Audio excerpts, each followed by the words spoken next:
Primary সরকারি স্কুলগুলো প্রায় উঠে গিয়েছে। যাদের পয়সা আছে, যাদের ঘরে যাদের বাবা মার পয়সা আছে, তাদের ছেলে মেয়েরা সরকারি স্কুলগুলোর জায়গায় বেসরকারি স্কুলগুলোতে পড়তে যাবে।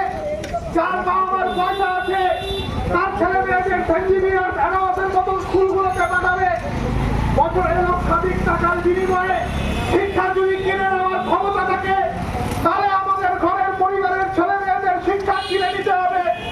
আর নয়, শিক্ষা সরকারি জায়গায় আগামী দিনে পাওয়া যাবে না।